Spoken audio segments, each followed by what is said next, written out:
નમસ્કાર દર્શક મિત્રો, આપ નિહાળી રહ્યા છો સાઈ ગ્રુપ મીડિયા હાઉસ દ્વારા સંચાલિત નવસારી લાઈવ અને ઝટપટ ન્યૂઝ. નવસારીના મેયર અને નવસારીના મેયરની આદત અને નવસારીના મેયરની આદત પ્રમાણે આજે પણ સવારે 7:30 વાગ્યે એમણે આખી ટીમને સર્કિટ હાઉસ ખાતે બોલાવી, જેની અંદર કમિશનર, ડેપ્યુટી કમિશનર, વિવિધ વોર્ડના નગરસેવકો અને એન્જિનિયરોના કાફલા સાથે એમણે સ્થળ તપાસની શરૂઆત કરી. સર્કિટ હાઉસ પરથી પહોંચ્યા સીધા શોપિંગ સેન્ટર, જેને આપણે ખૌદરા ગલી કહીએ છીએ, એટલે કે અટલ બિહારી વાજપેયી ઉદ્યાનની બાજુમાં જે આવેલું ખૌદરા ગલીનું જે શોપિંગ સેન્ટર છે ત્યાં પહોંચ્યા અને ખાઉ ગલીની અંદર જે સમસ્યા ટ્રાફિકની સર્જાઈ છે એ ટ્રાફિકની સમસ્યાના નિવારણ માટે એમણે સૂચનો લીધા અને આદેશો આપ્યા. સાથે જ સ્થળ નિરીક્ષણ કરી અને તમામ વસ્તુઓની ઝીણવટભરી વાતચીત કરી.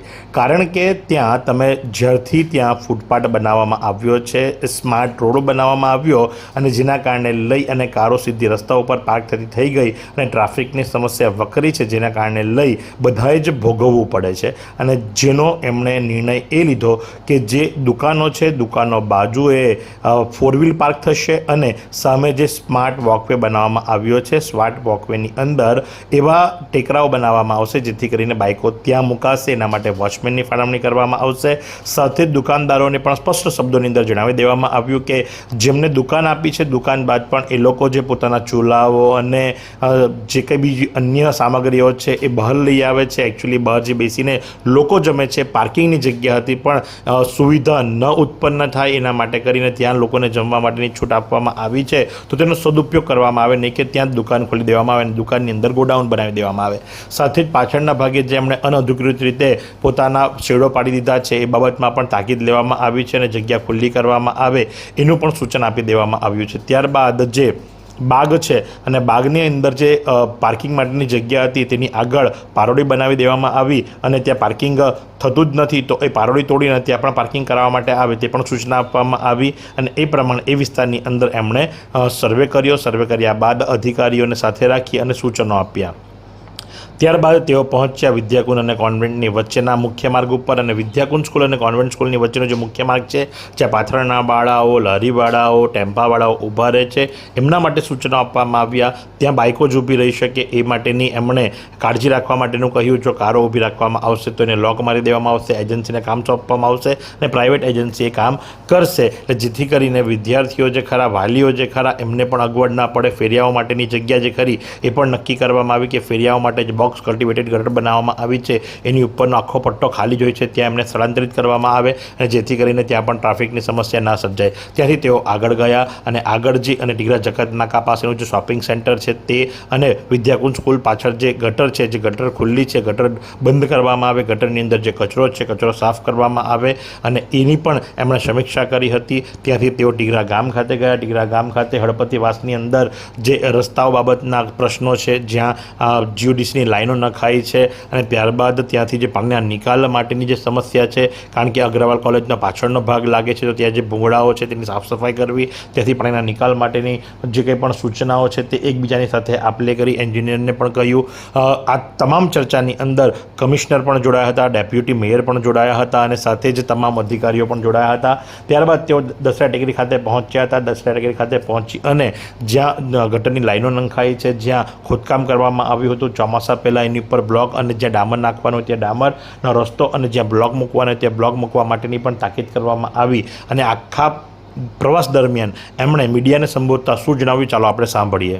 રાબેતા મુજબ આજે નવસારી મહાનગર દ્વારા જે વિઝિટો થાય છે એમાં કમિશનર સાહેબ, ડેપ્યુટી કમિશનર સાહેબ, વિવિધ વિભાગના અધિકારીઓ અને અમારા ચૂંટાયેલા પદાધિકારીઓ સાથે આજે જે અહીંયા અટલ બિહારી વાજપેયી શોપિંગ સેન્ટર છે ત્યાં ટ્રાફિકની સમસ્યા હતી, બાજુમાં ગાર્ડન આવ્યો છે ત્યાં પાર્કિંગની સમસ્યા છે.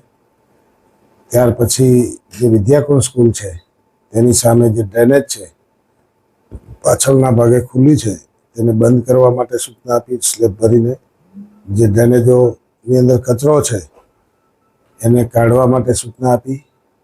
ખાસ કરીને તીગરા ગામની અંદર જે મહાનગરમાં ભેળ્યું છે ત્યાં હળપતિવાસમાં જે પ્રોબ્લેમ હતા રસ્તાના એ પણ જોવામાં આવ્યા અને છેલ્લે દશેરા ટેકરીની અંદર જે લાઈનો ડ્રેનેજની નાખી છે તેના પર તાત્કાલિક બ્લોક અથવા ડામર રોડ થાય એ માટે કમિશનર સાહેબ, હું અને બધા અધિકારીઓ સાથે રહીને સૂચના આપવામાં આવી છે. ઝડપથી જે કંઈ આ ડ્રેનેજો નખાણી છે તેના પર બ્લોક અને ડામર રોડથી વરસાદ પહેલાં પૂરા કરવા. તો આ પ્રમાણે આજરોજ ફરી એકવાર નવસારીના મેયર જે ખરા એ આખા લાવ લશ્કરની સાથે આ વોર્ડ નંબર 13ના મહત્તમ વિસ્તારોની અંદર ફર્યા અને વોર્ડ નંબર 13ના મહત્તમ વિસ્તારોની અંદર વોર્ડ નંબર 13ના નગરસેવકો, પૂર્વ નગરસેવકો સાથે જ એન્જિનિયરો, ડેપ્યુટી મેયર, ડેપ્યુટી કમિશનર બધાને સાથે લઈ સંકલન કરી અને સમીક્ષા કરી તમામ રસ્તાઓ, સાફ સફાઈ, ગટર, ડામર વર્ક, બ્લોક વર્ક અને સાથે જ મેઇન કે જે ખૌદરા ગલીની અંદર થતું ટ્રાફિક છે એને કઈ રીતે નિયંત્રણ કરી શકાય એના માટેના સૂચનો અને તજવીજ હાથ ધરવામાં આવી. તો આ જ પ્રમાણે આવા અવનવા સમાચારો માટે આપ નિહાળતા રહો નવસારી લાઈવ અને ઝટપટ ન્યૂઝ.